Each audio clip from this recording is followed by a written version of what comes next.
God's presence is in all things. If there's one thing I believe wholeheartedly, is that the extraordinary is very much in the ordinary. Hi everyone, Angelo here. I'm a creative and theologian, and it's the Feast of the Epiphany. So we're in chapter 2 of Matthew, and this story here is what we know as the visit of the Magi. So, of course, super famous story, right? We always associate this story with Christmas. So according to Matthew, he says here that some wise men came from the east to Jerusalem, and they went to King Herod. So most likely this is Herod the Great. And they're like, where's the infant king? Where's the baby king? And Herod like, what? What are you talking about? I ain't no child and he's not here. And then Herod called together the chief priests and the scribes, and he's like, tell me where the Messiah is supposed to be born. Where's the Christ going to be born? So they gave him what they held traditionally. And then he called the wise men back and say, when will they find him? Let me know now, because I want to go and see him too.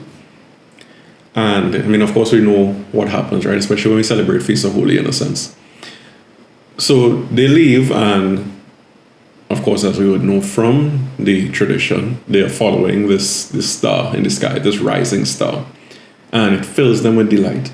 And it leads them to the house where the Holy Family would have been. And that's where they would have given Jesus the gifts of the gold, the frankincense, and the myrrh, the traditional gifts. And then it ends by saying they were warned in a dream not to go back to Herod and to go back by a different way. So with this reflection, I would like to start with a question. And I asked a question similar to this a few videos ago. But when last you look into the night sky, I mean, me personally, I've always been like a head in the clouds type of person, right? Even to today, I'm always looking up in the sky. Whether it's day or night, I just constantly looking in the sky. But the reason I ask this is because this is what the Magi, or sometimes we might call them the three kings or the three wise men, this is what they were doing. I mean, side note, I always wonder why we say it's three of them, because as we know in Matthew, they only say some wise people. But I suppose maybe the three gifts, but who's to say, all right? But whether it was three or more, the point is, these people, they were looking into the sky, following this rising star. And they would have seen it, they would have noticed it, and well, that's what would have led them to the Holy Family. That is what would have led them to the divine incarnate. Now, whether or not this story is a historical one, I mean, that's a conversation for another day, right? Like many of the gospel stories, I suppose. At the same time, if we were to go with what we have here, then there's a lot of wisdom that we could glean from this story, like many of the gospel stories. Well, all of them, really. So we have these people, these wise people, staring into the sky. And I guess we could say that they were astronomers or astrologers, but they would have noticed something different in the sky. And that's where I want to bring this point across, that had they not been looking at the sky all the time, and had they not been studying it prior, I don't think they would have noticed this new rising star. Because, at least in my religious imagination, I don't imagine that this was this super obvious, big, blinding star. I imagine it would have been a more subtle type of star.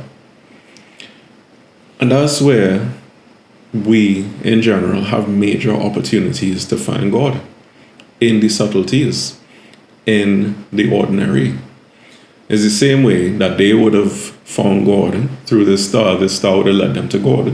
It's the same way too for us, in the subtle things, in the mundane things, in the everyday ordinary things, we can be led to God as well.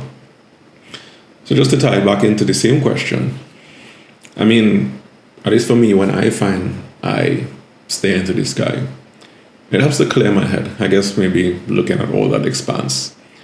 And when my head is clear, it's then a little bit easier for me to make room for God to enter into my life.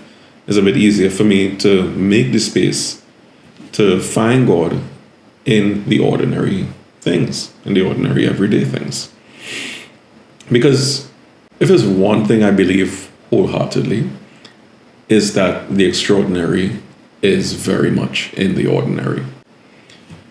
And same way too, God, creator of all things, is very much present in all of creation. So just like with creation as a whole, not focusing on one story in particular, if everything was created in and with and through the Word, like we know from John 1, or created with the Word and with the Spirit of God, like how we would hear in Genesis, these things, the very essence of God, then God's presence is in all things. Or at least that seems to make sense. And this story is a really inspiring story too. And I think there's a lesson about inspiration itself in this story. Because something I spend a good amount of time, or my own time at least, contemplating is this idea of inspiration and all the aspects of it. I think Christian evangelization is very much an act of inspiration. We are all called to spread the good news in our own way. We are all called to share this inspiring story in our own way. However it is for you, that's something only you can determine. But if we look at this story and go with the assumption that it was 3 wise men, one little baby, or we could look at it as one family by extension, was able to inspire 3 people. And these 3 people come and inspire countless millions. I remember when I used to live in Miami, this was a big feast. And depending on who you had asked, some might have even said that this feast was bigger than the Feast of the Nativity. I think the name was Dia de los Reyes, if I remember correctly. So this story goes to show, though, that when it comes to inspiring others, it's less about the numbers and the high quantities and the stuff that we so often consider to be most important and the things we try to focus on, which is all about the high numbers and tall quantities. And I mean, okay, sure, the more the merrier, right? At the same time, Christianity shows us that once we continue seeking truth and we share the truth of our journeys with others, that in itself is inspiring. And even if the numbers might seem small, that is enough for God. I think we can safely trust the most creative force in the universe to keep on creating infinitely good things, even if it's with just a little. And I mean, Catholic doctrine is that, well, creatio ex nihilo, however you say it. I mean, my Latin is terrible. But God created from nothing. So imagine how much God could do with something. And I guess here would be a good time for us to be reminded of Jesus talking about having faith like a mustard seed. So the point is, we mightn't know who we are inspiring, nor would we know how God is working in people's lives. But as long as we follow the Holy Spirit's call in our lives, then we can trust the Holy Spirit to do like that rising star and lead others to relationship with the divine in their own lives. Anyways, that's it from me this week.